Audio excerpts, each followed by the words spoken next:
Hello, and welcome to today's episode of the Beautiful Business Podcast. I'm your host, Paul Bulpett, and today our guest is Dr. Jon Finn. We've got to help people to understand how they learn, how they change their behaviour. And the way we describe it is we have to help people to become habit mechanics, because most of what we're thinking and doing most of the time is automatic or semi-automatic. AI is just like sort of a learning supercharger. And the metaphor we use is it's like a snowmobile. But currently, for most people, AI is like a rucksack that's slowing them down. Jon's the author of the book Train Your Brain for the AI Revolution and founder of the Tougher Minds consultancy. Jon started his career in the early days of sports science and is now translating those learnings to the business world, building what Jon refers to as a workforce of elite cognitive performers. We're going to talk about how AI is actually slowing down businesses and causing us a productivity problem, and how the answer to that is actually to AI-proof ourselves as individuals and AI-proof our organizations. How we do this, we're going to talk about brain state intelligence and how this feeds into the happiness equation, fundamentally working out how we can all make ourselves happier. Welcome to the Beautiful Business Podcast from The Wow Company.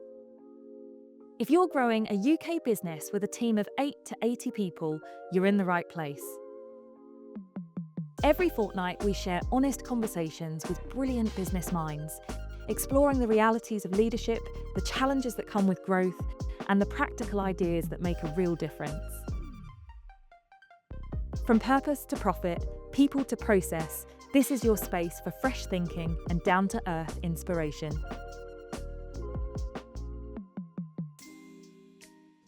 Dr. Jon Finn, welcome to the podcast. Thank you, Paul. It's great to be here. Thanks for having me. So first question, Jon, that we ask everyone is, tell us one thing that we won't find out about you on the internet, something most people in the world won't know about you. The first football manager who employed me is a guy called Brian Laws, who played under Brian Clough. So I kind of indirectly had experienced some of the Brian Clough managerial tactics and tricks, and Yeah. very interesting as a 24-year-old. I think what might not be very obvious is that at school I wasn't an elite academic performer. Even probably for most of my first degree, I wasn't that interested in academics, but I was always very good at learning how to throw, catch, pass, kick, hit. In other words, play sports. I was very good at playing sports. So I had one thing I was very good at learning, and learning is going to be central, I think, for everything we talk about. But when it came to the reading and writing side, that was harder for me and less interesting, therefore. But just because I was good at playing sport, it didn't mean I could always execute to my best under pressure. So I was a goal kicker. I played a lot of golf, and certainly when the pressure was really on, I had to really practice how to deal with that and how to build routines, etc.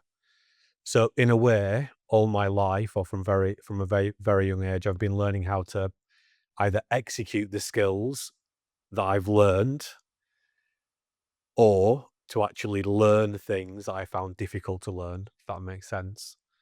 And one really interesting thing in our own business is our head of education went to Cambridge. So he was an elite academic performer from a young age. So we have a very interesting range of experiences when it comes to learning. And I think that's the challenge in education. Most people in education have found the reading and writing pretty easy. So they therefore find it difficult to empathize with people that can't do that. But equally, those same people typically don't always find the skills you need to play sport well easy, right? So it's a continuum. So really what I'm an expert in is learning, and it's something that I've, like all of us, I've been doing all my life, but I think maybe a little bit different from many people. It's something I've been consciously thinking about even, as a teenager. Yeah, and I suppose the interesting thing there is also like the power of the mind. So when you're stood over that putt or trying to hit that drive down the 18th, it's I don't know what percentage you say, but a lot of your success at that point's in the mind, isn't it? So it sounds like from a reasonably early age, you've been interested in how you can train your brain. Yeah, I remember actually distinctly, and the British Open is, I think, starting in maybe today or tomorrow. And I remember driving in my dad's van to the golf course with just one evening, and the British Open was on, and it was the year that John Daly won it. I think it may have Yeah. been at St Andrews, and the commentators were discussing. So John Daly the night before had said that he was visualizing the shots. The conversation was actually, is that cheating? Should he be allowed to do that? So such a bizarre conversation that got my attention and that's the first time I think maybe I really thought about the thinking side. The power of the mind. But also interesting how at that point it was not commonplace, and like that, like visualization is now a mainstream technique in all sports, isn't it? Yeah, I think it was less spoken about. One thing that surprises people is when I did my master's in sports psychology, you couldn't actually become an accredited sports psychologist in the UK. It didn't exist. It wasn't a thing. So that's fairly recent history. So yeah, Jack Nicklaus is one of the sort of famous psychological performers and still the best golf performer ever in terms of major wins. And he talked about going to the movies in his head and this kind of stuff. But yeah, it certainly wasn't spoken about a lot, and it's still not. I don't think psychological performance has broken through because unfortunately, what's available isn't very good, which might be a controversial thing to say. But most of what we psychologists get taught isn't actually about how you change someone's behavior, how you help them to actually think under pressure, how you actually get them to be able to come in every day, be focused and motivated. It kind of stops with the knowledge of how to do it, not actually how do you change someone's behavior. So the knowing versus the doing. Most people know they should be eating 5 portions of fruit and vegetables a day, and they agree it's a good idea. Same with 10,000 steps. They agree it's a good idea, but they don't do that. And actually, the National Health Service spent most of its budget treating diseases. And for context, the National Health Service is the biggest company in Europe, if you want to think of it like that. It spends most of its budget treating diseases that emerge because people don't eat properly and they don't exercise properly. Yet we know more people than ever know and agree what they need to do. So I feel like I'm teeing up an answer for you, but what's the answer? If it's not giving people the tips to do it, what's the answer? We've got to help people to understand how they learn, how they change their behavior. And the way we describe it is we have to help people to become habit mechanics, because most of what we're thinking and doing most of the time is automatic or semi-automatic. So when I say don't think of a white elephant, you don't have to consciously think about it. It's already in your mind. People are talking about, will AI ever become conscious? Will we create super intelligent AI, general AI that can kind of think like a human can? And many people say that no, AI will never be conscious. But equally, many scientists would tell you that humans are not conscious. Because by the time you think you've got a conscious thought in your prefrontal cortex, in your conscious memory, it's already so polluted by your biases and your faulty belief systems and your experience that it's not actually conscious. So we have predictive brains. We are predicting, even what you see in front of you is prediction. So people may be able to think about just walking down a dark street and seeing a shape or a shadow and thinking it's a person. When you get a bit closer, it's actually a tree or something like that. Because your brain is projecting, it's kind of making up what the reality is. So our vision isn't constant. It's switching on and off all the time. It feels like we have constant vision, but we don't.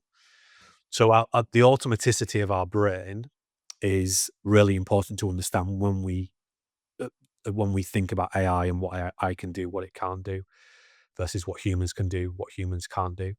But ultimately, yeah, the key to being healthy, happy, and at our best in the world we live in now and in the future world is actually going to be driven by how good we are at learning and adapting. So learning how to build a better sleep habit, learning how to eat well, learning how to manage stress better, equally learning how to build AI into our workflows, learning how to create a culture so that it makes it easier for people's brains to work really well so they can build these new, what I would call super habits and get rid of the destructive habits. Yeah, and I think that's like really interesting and something that we could get into because having read your book, Train Your Brain for the AI Revolution, one of the things that's extremely obvious is the principles you're advocating are things that anyone can know, anyone can learn, right? We've only been able to look inside human brains for about 25 years now because we've got a technology called functional MRI scanners.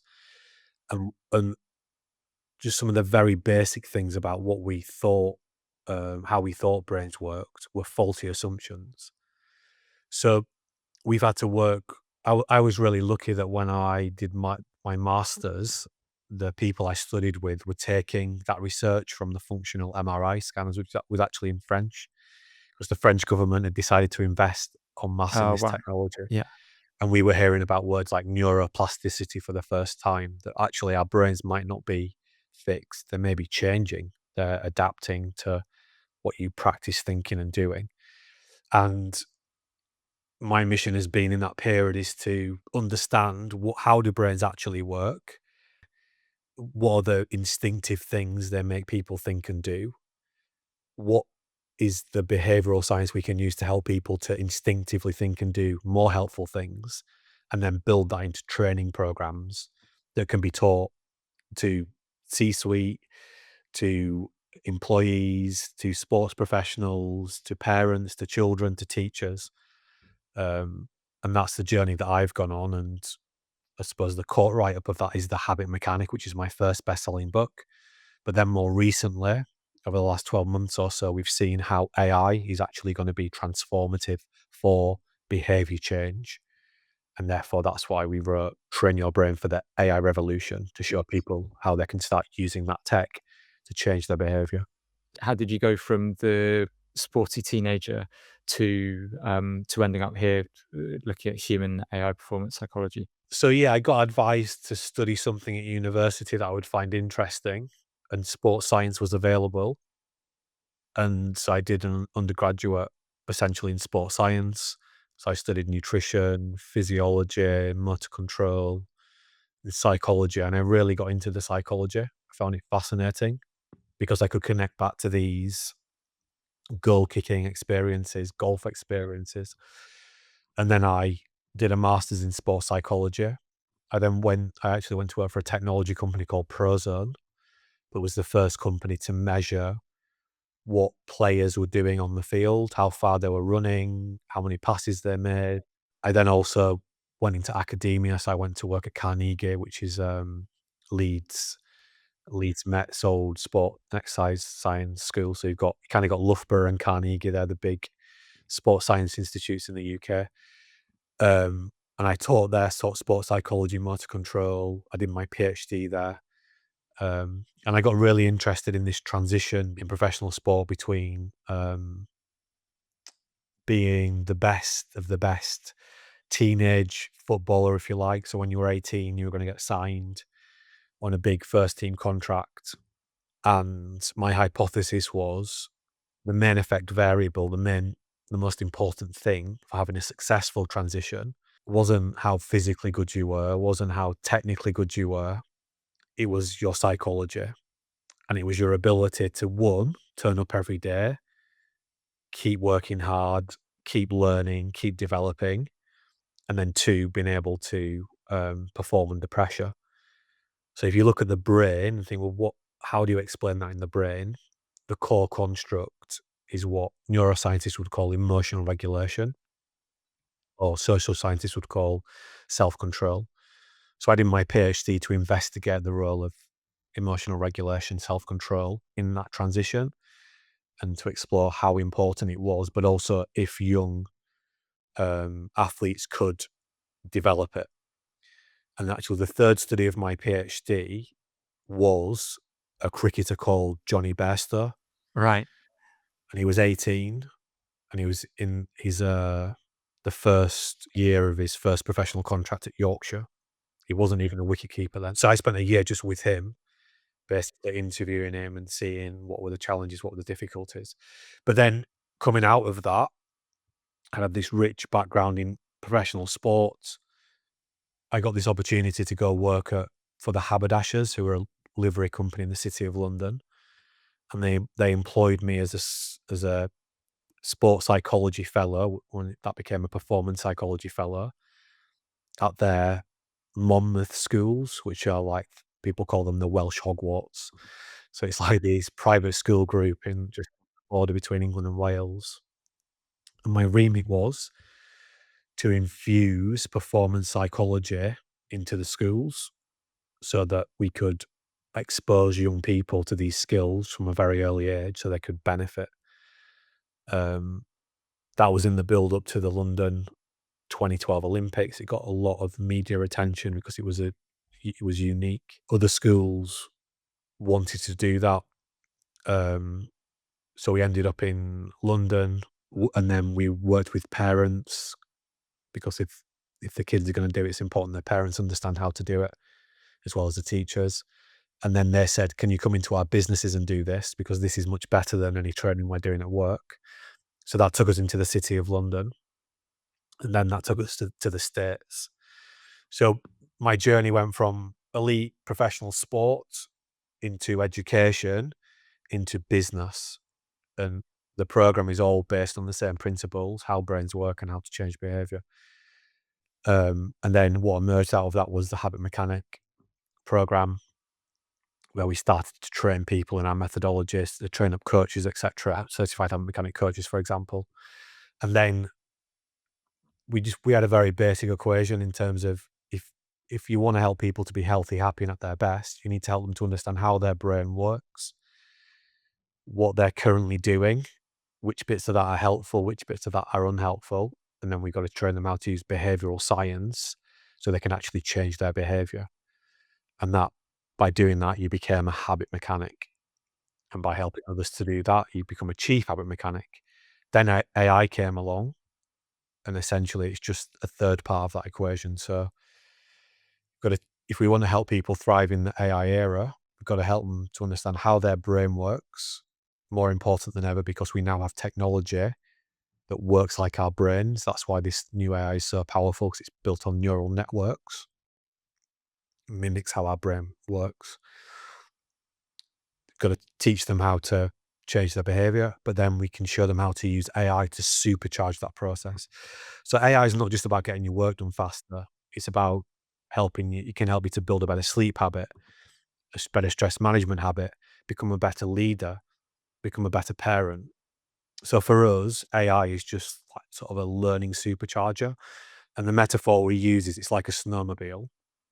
So if you can optimize your brain states and you understand how to build AI into your workflows, then it's like having a snowmobile to move you up the mountain further and faster than you ever thought possible. But currently, for most people, AI is like a rucksack that's slowing them down.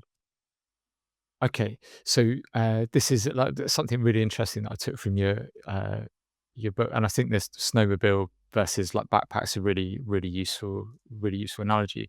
But you talk then about the brain states, and you talk about three brain states. Could you elaborate a little bit more? Because I think the brain states are really central to how, as individuals, as professionals, we can really harness the benefits of AI.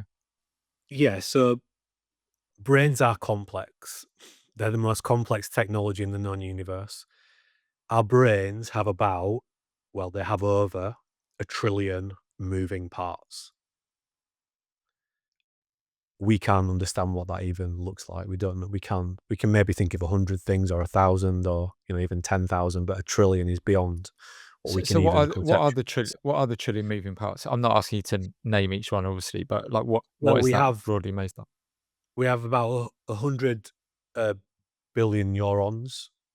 They're like thin wires, and they're all there are different types of neurons. But then inside the neurons, there are more moving parts that allow the neurons to communicate with each other. And we have these neurotransmitters that are acting a bit like electrical currents, but at different intensities. Some of the neurotransmitters calm down our brain activity. Some of the neurotransmitters speed up our brain activity, in very, very simple terms. So and then we've got all these different names for different things. And, even if you start to look inside a brain, it's difficult because a lot of the tissue looks the same, even though it's just slightly, slightly different and it's doing a different job. So we have to work out, well, how do we explain brains in a real simple but practical, but scientifically grounded way to people? And we can think of our brain as operating in states. And so we start by explaining that our brain is a bit like a battery, and it literally is. It only has so much charge in every 24-hour period, and it runs on chemicals and electricity. And it runs on states. Now, there are lots of different brain states, but a really simple way to think about it is there are 3 core brain states. One is recharge. So the first brain state you're operating in every 24-hour period is recharge. So that's like sleep and rest. It can be sleep, and sleep varies in quality, but yes, sleep, but also non-sleep. So it could just be switching off, relaxing. For different people, recharge will be different things. Some forms of exercise for some people might be recharging, eating, whatever it is. The next brain state is medium charge.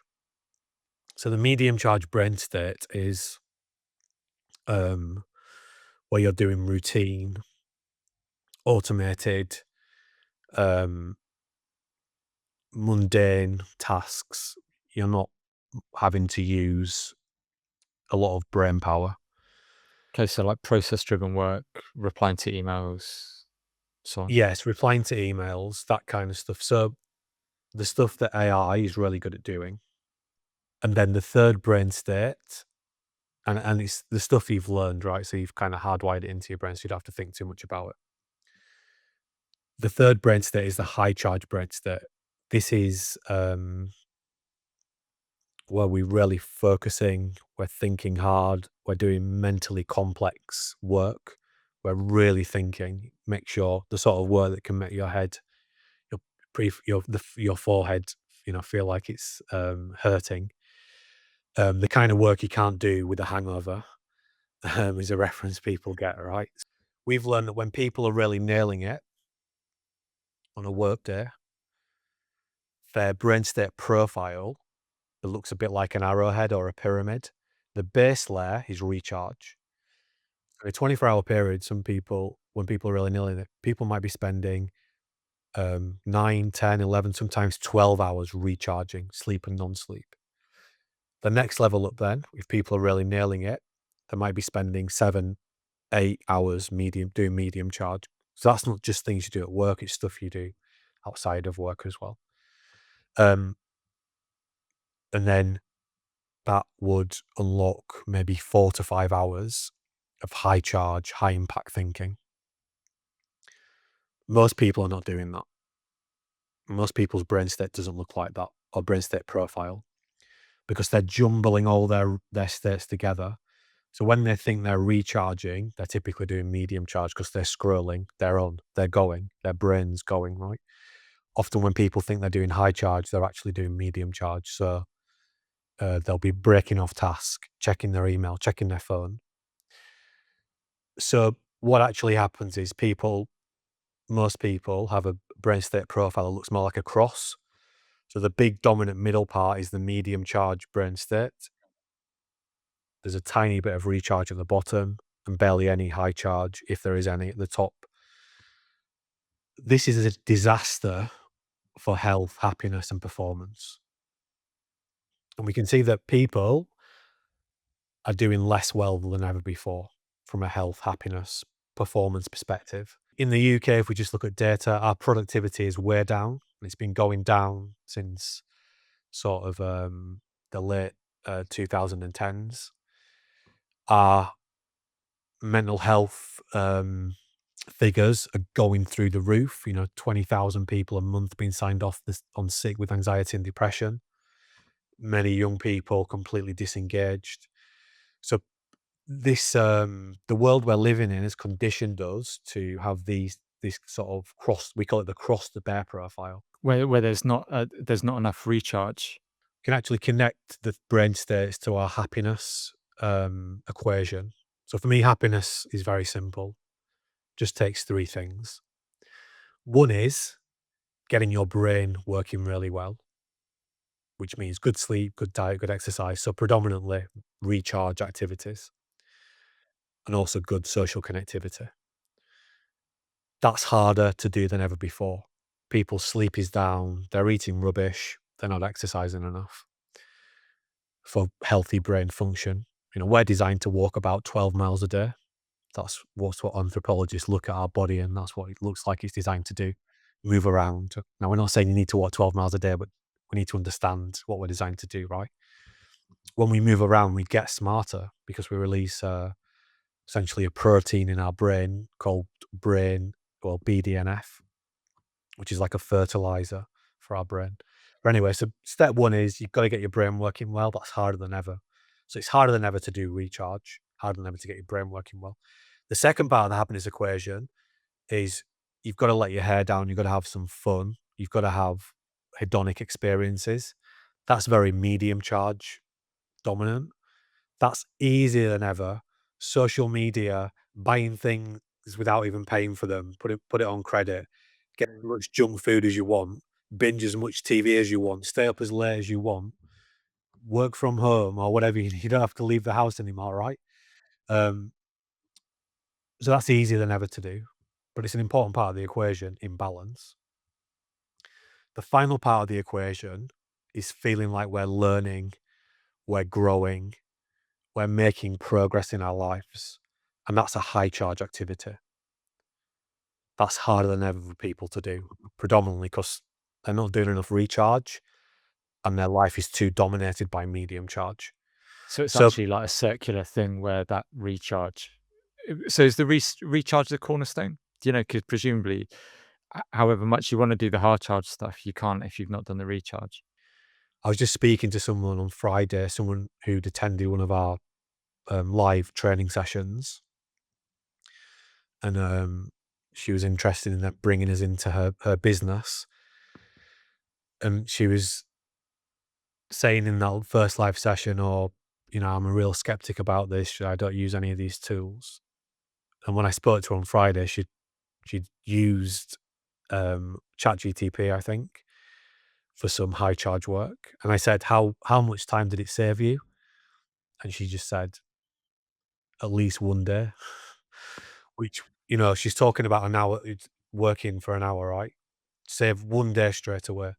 I was maybe expecting to say a few hours or something, but so we can use the LLMs to basically outsource some of our complex thinking work or speed it up. And we can co-work with the ChatGTP or whatever tool you use to go faster.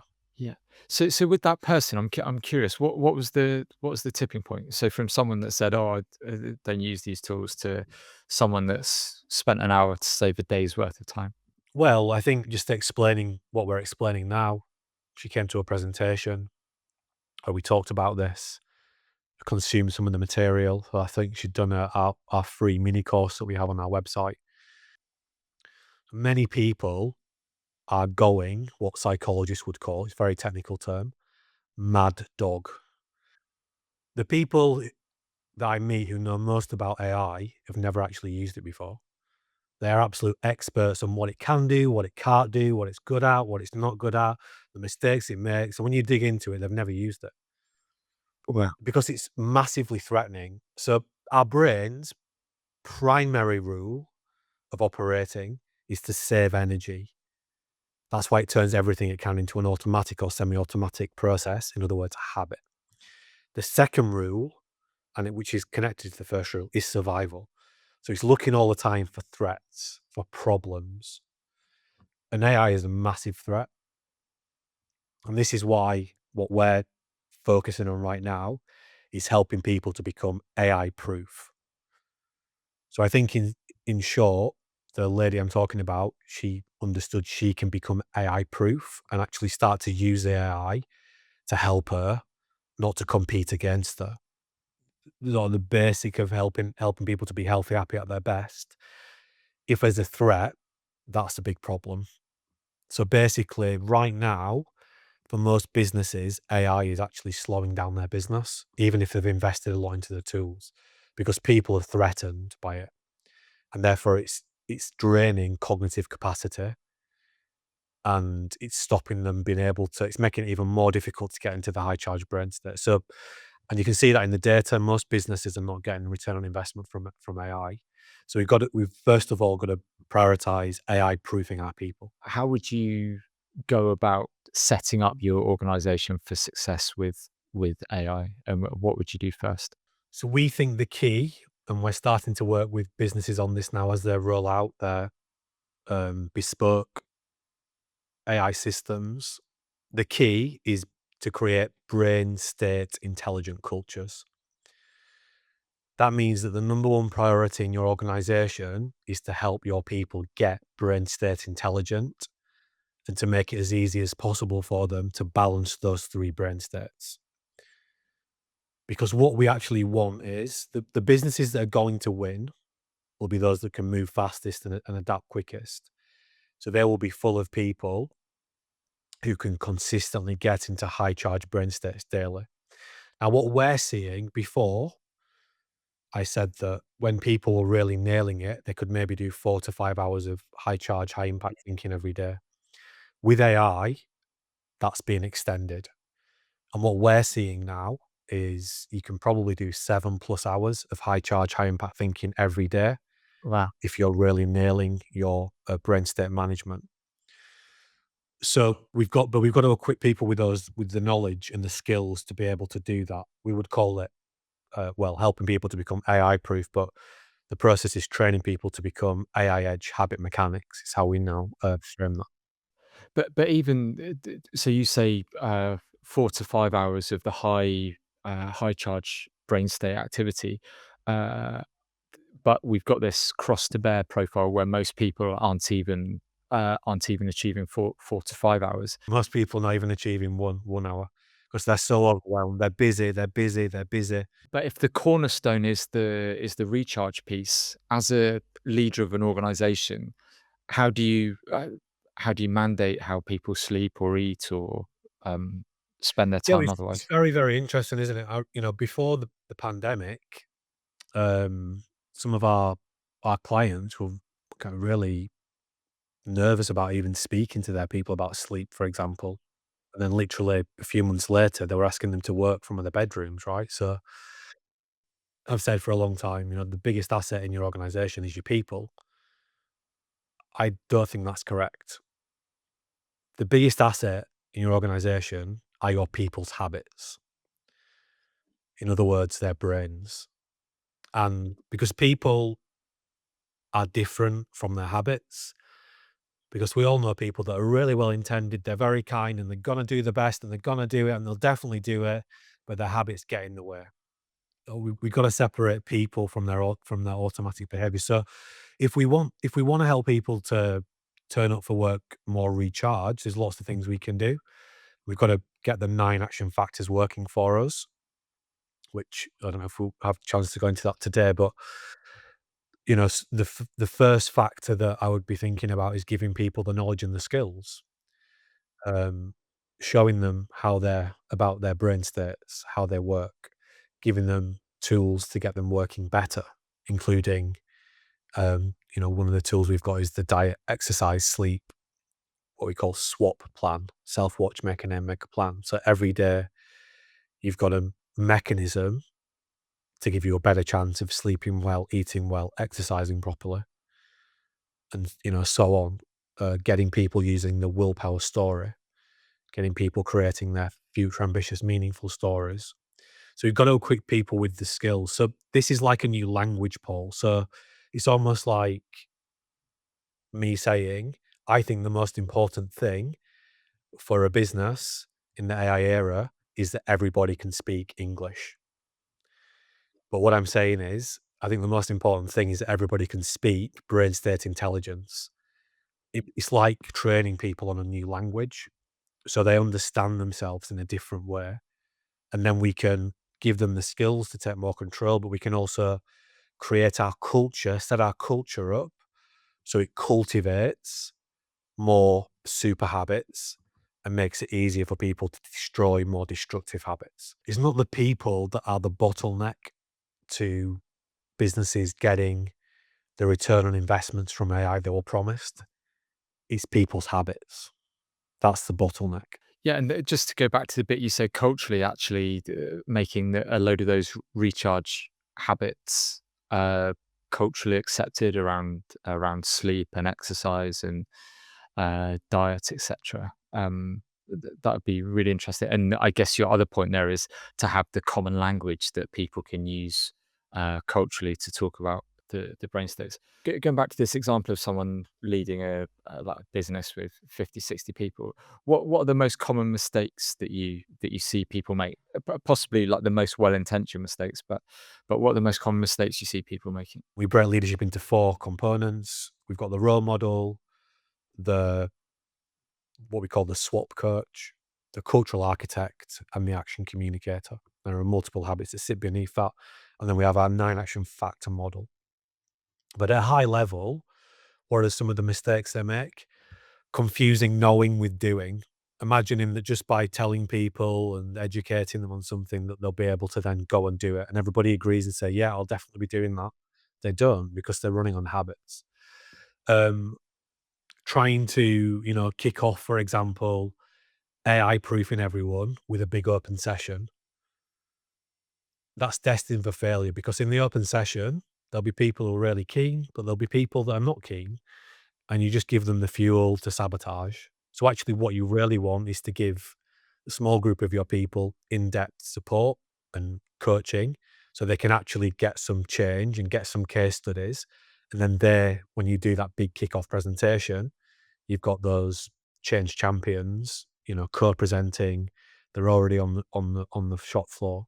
When it comes to essentially, I think that we've been able to talk about change, and I'm a great change manager, and our culture's great here a lot, but I don't think it's ever been tested like it's going to be tested now Because of AI. because now, yeah, because of AI, because now people's brains have to be working really well.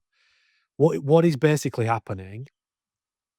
What AI is doing is it makes people who are not what I would call elite cognitive performers obsolete because AI can do everything that someone who isn't an elite cognitive performer. Yeah, and it's eating its way through the workforce. That's what's happening right now. I was just speaking, Snowflake, which are a massive cloud company. They have offices just opposite ours, and I was just speaking to some of the Indian technical guys because it's well reported that, for example, in Bangalore, so India deals with so what we're seeing in the UK right now is graduate jobs being misplaced, low-level jobs being misplaced. India is very interesting because we AI is very sophisticated in coding and technological automation. So in Bangalore and other centres in India, which service about 55% of the world's outsourced IT services, there are thousands of developers who've got 10 plus years of experience who can't get a job because AI can already do it. Wow. So this is already happening. This is already coming. So your message was that if people don't become elite cognitive performers, their roles will become obsolete. And I suppose that's kind of similar to your example earlier around like we all know we should have 5 pieces of fruit a day. We all know that we should get out and move more, but not everyone does. So how does this like how do you see this playing out? Like increased unemployment or what happens? we maybe 2 years, we're going to have this huge, huge change. So it changes everything. It changes how we educate people. It changes how we structure our businesses. It changes, because we've got to refigure everything in a business around brain state intelligence. Brain state intelligence will become the Lean Sigma Six or the agile of the AI revolution. But yeah, I think um, we got a problem because education is not adapting. I speak to a lot of people in the States, and they already feel like they're way ahead of us in how they're thinking about this. Um, not individually, but collectively. When I speak to them, there's just so much going on around. Whereas here, yeah, I think we're going to get left behind pretty quickly. The other thing as well, not to be too stark about this, the defendability of our economy, a huge part of that is our knowledge sector, the volume of accountants, of solicitors, etc., that we've got. Well, AI can now do that. But people know it can't. It can't. It absolutely can, because it's just knowledge. My book, The Habit Mechanic, literally took me 20 years to write. I can train an LLM on it in a few minutes. Does it know it as well as I do? No, but it's getting better. But also, it doesn't need to, does it? Only needs to know it 80% as well as you do, probably. Yeah, and it's getting better. It's a baby. This is a baby. The technology is baby-like. It's growing. It's getting we can see it. Those of us who are using it, we can see it. Every month it gets better. Every update, it's like, wow, this is amazing. But for me, that's why this can sound very scary very quickly, and that's why we need to focus on AI proofing our people.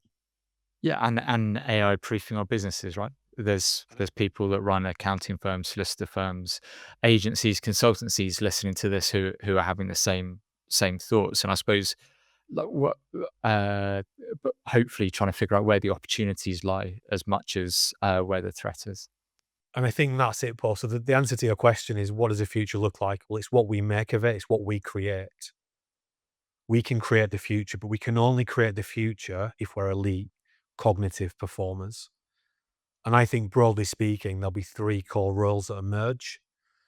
Um, One is the innovators, those who spend all day long creating the future. How do we build buildings that absorb carbon dioxide instead of emitting it? How do we create an education system so every child has a world-class education and is absolutely ready as a wholly developed human being to thrive as an adult? How do we create a healthcare service, where everybody gets everything they need?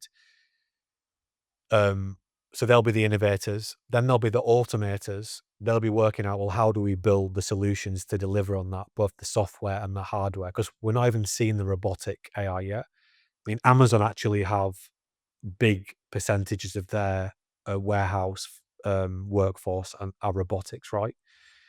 They don't put press releases out about that because it's quite scary. People have seen the Terminator, but that's happening. We're already seeing that in the wars, drones, etc. Massive part. And then, so we'll have the innovators, the automators, and then we'll have the AI-proof coaches, the people that will be working. We call them human AI performance psychology coaches. They'll be working with the innovators and the automators to make sure that they can keep getting into those high charge brain states, so they stay valuable, and we can go faster with the AI. Let's say that you're running an accounting firm right now. What do you do? Where do you start? Retrain your brain for the AI revolution. In fact, one of the things that the first thing I actually share with leaders is on our website, in the business section, we've just put there's a chapter in the book, at the back end of the book, which is about scaling and creating brain state intelligent cultures. So you can just listen to that on our website. It's about 15 minutes, because you want to think about this across the team, the organization, but also you want to read the book because you want to understand this yourself first, like you have. So it's there. That's why we wrote the book, because we want to give people that step by step science-based but simple practical guide. And I'm referring to my book because no one else is even talking about this yet. No, you're We've got the American companies lining up who want our IP because they're seeing this is the gap. There's been the race ahead with building the tech and introducing the tech into businesses, but no one's thought about humans. And we're making this transition from human teams to human AI teams, smaller teams of humans working with AI. People are planning for these transitions, and I'll tell you why it needs to be org charted, because I already know people who've been told you're not getting a graduate for that role. You'll be using AI to fill the hole. But with the AI, you can't communicate with it like you communicate with the graduate, right? You're gonna have to learn how to get it working properly in your team. So it's not just like plug and play. These tools, we're gonna be co-working with them. We're gonna be checking their work sometimes. But yeah, absolutely. So if you go onto there's a website called something like AIagents.com, there are thousands of agentic AI for thousands of different jobs in your business. They already exist. In sales and marketing, they're really ahead here. So there's bots are phoning people up and speaking to them. And the voice cloning technology now is as good as the sort of the copywriting, to the extent that Disney are starting to sue out one of the companies because you can hear, you could do like a Mickey Mouse voice or something if you wanted to, and it sounds like Mickey Mouse. So this tech's already here. One of my clients, they say that by the end of the year in America, in the US, there will be no human receptionists in car dealerships anymore. They will all be bots. So yeah, so it's working out. Well, where can we outsource? A bit like we used to outsource things overseas. Where can we outsource these tasks? So it's the role versus the task. So every role is made up of tasks. Which task can we outsource to AI? Which tasks can we use AI to help us to go faster? But I think the forward-thinking businesses won't be really laying people off. They'll be saying, right, how do we redeploy people so we can go faster? But people can't help you go faster if they're not elite cognitive performers. So it's back to that point back again. to that point. But it's also really exciting as well, like the examples you gave before about people being able to think about how to build buildings that absorb carbon, how to transform the health service. Actually, the um, the opportunity we have before us is actually, some of our best brains are currently stuck having to clear email inboxes or do a whole range of like the medium charge, like mundane work. What if a bunch of our best thinkers are actually freed up to do that stuff? So like clearly a lot of the message here is startup, but there's also some exciting opportunities lurking as well.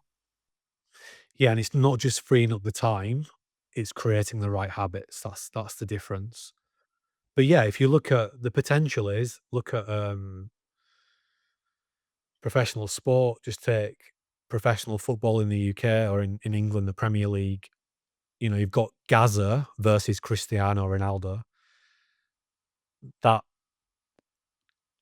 transformation of the physical conditioning of professional footballers is driven by sports science, and the physical ability of Premier League footballers today, 20 years on or 25 years on from um, Paul Gascoigne, etc., it's night and day. That's how we have to take cognitive performance, and the science that will drive that is human AI performance psychology, which we've created. No, again, no one else is even talking about this. So we've created that term, and we're using that to inform how we help and support people. Yeah. And that in itself is quite exciting to think about. If you think about like the impact that sports science has had on elite sport, say, well, on all sports really. But think about football going back to the 90s, where players would go out, Arsenal players would go out drinking after training. Arsene Wenger comes in and all of that changes, but also the massive advantage that Arsenal had as early adopters really of sports science was really paid off for them, didn't it? So I guess taking that parallel of sports science and taking that into the business world, there's a massive opportunity for people to adopt these principles early and really ride the wave, I suppose. Yeah, that's it. And Clive Woodward the same in rugby union. And the technology is not the competitive advantage. Brain states are the competitive advantage, being brain state intelligent. Because right now the tech might be an advantage, but it won't be for long because the tech is now available to everybody. That's the power of ChatGTP, Claude. It's enterprise level software that's available for free. Each of those models they release costs like $100 million. You can use it for free. It's unbelievable. People don't realize this. They have that level of power at their fingertips for nothing, or for $10 or $20 a month or whatever. Um, so yeah, it's by combining the two, you get a snowmobile, brain state intelligence, building AI into your workflow. Exactly what we show you how to do and train your brain for the AI revolution. And that's going to help you to go further and faster. I know most business owners are not thinking like this, but because we just want to do really well this week and sometimes just survive this week or this month or this quarter or whatever. But there will be some huge winners and some huge losers that will emerge in the next 12, I think, to 24 months. Um, what's really interesting is that from sort of the internet revolution, if you like, those dominant winners are still the winners. They're built insurmountable leads. Microsoft haven't done anything interesting for a long time. You'd argue Facebook haven't, or Meta. Google, still the search engine that drives all the money. Um, Apple, probably maybe less so, but still no breakthrough products into the iPhone, really. Um, and I think Telsa is the other one, which is a bit different, but they're they're actually dominating the AI piece. Oh, sorry, Amazon is the other one.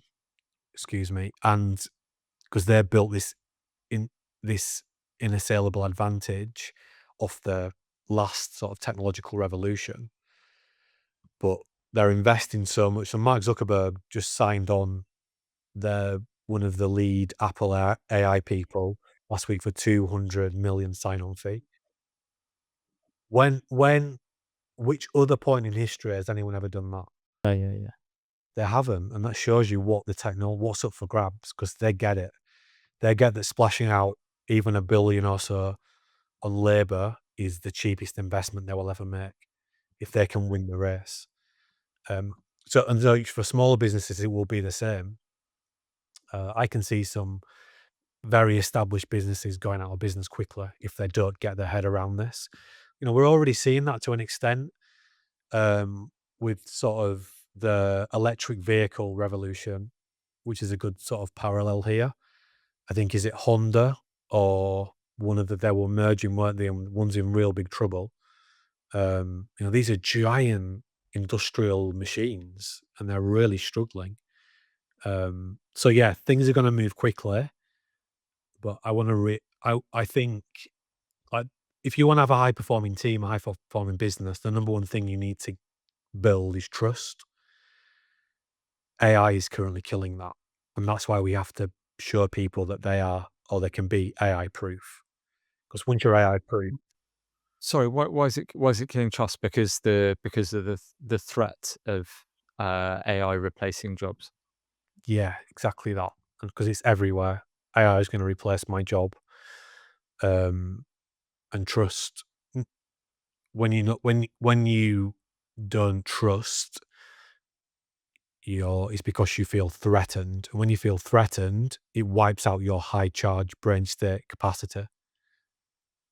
It wipes out your prefrontal cortex. So the exact thing that we need to make the AI revolution work, to make society better, is being wiped out by just the threat of AI, for many, many people. Not everybody, but for many people. That's fascinating. It's such a good point. We've had this before around trust and how you build trust, but not really thought about uh, AI as an outside thing that's destroying that trust. And what you're saying, to paraphrase what you're saying, is that we need to make ourselves and our businesses, our people, AI proof, right? Yeah, so it's not the I mean, the tech is easy to use, really. It's designed to be like almost like a self-driving car, right? It's just type a few things or say a few things to it. So that's what businesses have gone. Let's invest in the tech. Let's roll out the tech.